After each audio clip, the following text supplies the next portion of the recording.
Allen addressed the court saying that he was sorry, that he wanted to make his wrongs right, and that is why he testified against the 3 other defendants. Now, the judge, he did say that Allen was remorseful. He handed down a 7-year prison sentence with credit for time served.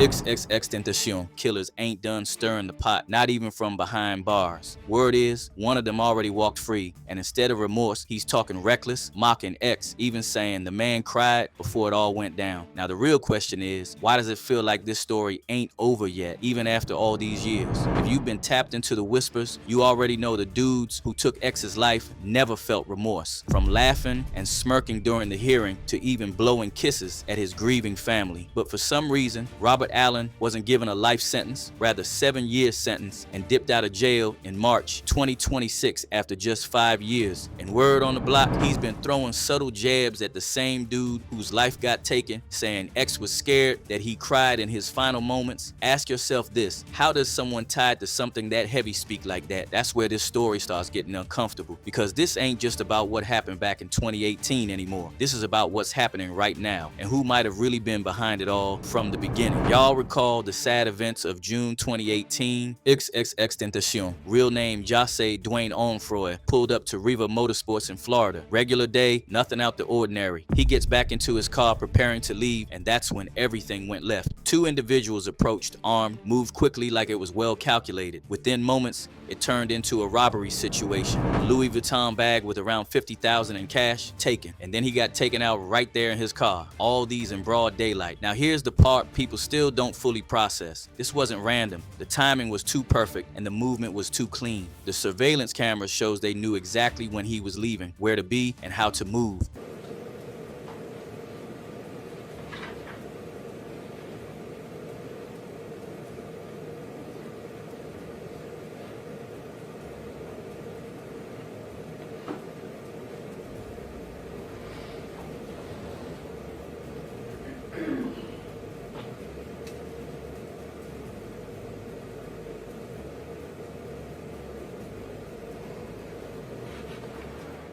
That's why from day one, folks been saying the same thing. This felt like an inside setup, but the deeper question is, inside from where? Because at that time, X wasn't really in active issues like that. He was actually trying to change, move different, and clean up his image. So why him right then? That's where another name keeps getting dragged back into the conversation, Drake. Now let's not act like that connection just came out of nowhere. This goes way back. 2017, X locked up, but his track Look at Me blowing up heavy online. That raw energy with unique sound, dude, it was catching fire. Then suddenly Drake drops a track with a flow that sounded real familiar to fans. Same bounce and cadence. Now most artists would have let that slide, but certainly not X. Dude saw it and he didn't stay quiet. He called it out publicly in an interview, called Drake a culture vulture, said he was stealing. No, I'm keeping a blood raw. I still think Drake a nigga. Like, I think he's not a man. I think he's a smooth.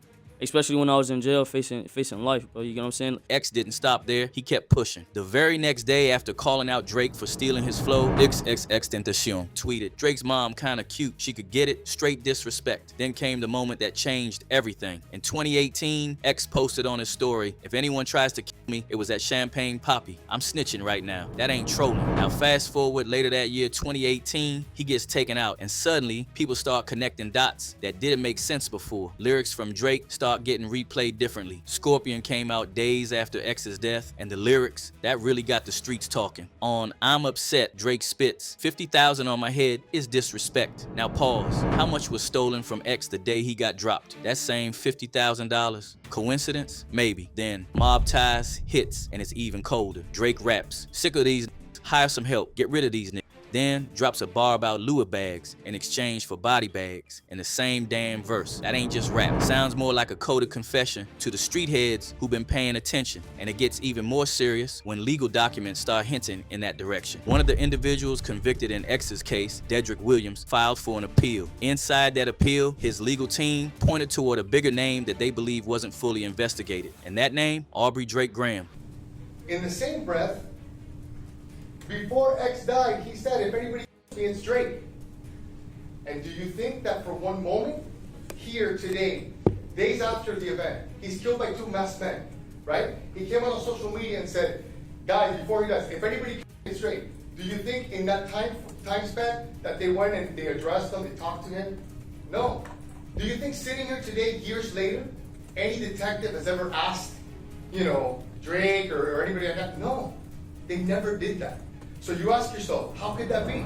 Yeah, that Drake. Now ask yourself this. Why would a legal team risk putting a name like that in official paperwork if there wasn't something there worth questioning? That's what's got people uneasy. But now, let's bring it back to the present. Because while all that is still being debated, something else is happening that's hitting even closer to home. X's family, they still dealing with this and carrying the weight. And according to what's been said, it hasn't been peaceful for them. His sister, Aiden Onfroy, has spoken about the pressure, the fear, the constant feeling that they're being targeted emotionally. She even said she can't visit his resting place freely anymore without feeling like something's off, like someone's watching, trying to break her down mentally. It's even gone as far as that I can no longer visit my brother's cemetery. I can no longer visit his gravesite due to them trying to do anything to break me down, to keep me,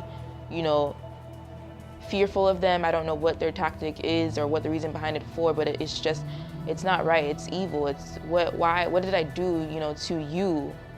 My brother's gone. He's gone. Like, what more can I do, than just to visit his gravesite and just to sit there and talk to him? Like, I get closer to him once I'm there. Now think about that. Losing your brother like that and still not being able to grieve in peace. That's a different kind of pain. And then hearing that one of the people tied to it might be getting out soon, that hits different. Trust the online community not to stay quiet. One user said, stopping her from seeing his grave, now you know something fishy, and she telling the truth. Another said, she's not allowed to her brother's grave? That's just wrong. I also agree with her. And the vibes all this is giving bad, because the same Robert took a deal just to rat on his homies who took out X. Yeah, you heard right, because while others like Michael Boatwright, Trayvon Newsom, and Dedrick Williams got life sentences, Allen took a different route. He cooperated, testified, and helped to build the case against the others, and in return got a reduced sentence, 7 years with time already served, followed by probation. Just think about it. So the same person tied to that situation that ended someone's life gets to walk free because he talked. And if those claims about him saying X was scared are true, that's not just disrespect. That's reopening wounds for a family that never got closure. And it brings everything full circle again, because now people aren't just asking about the kill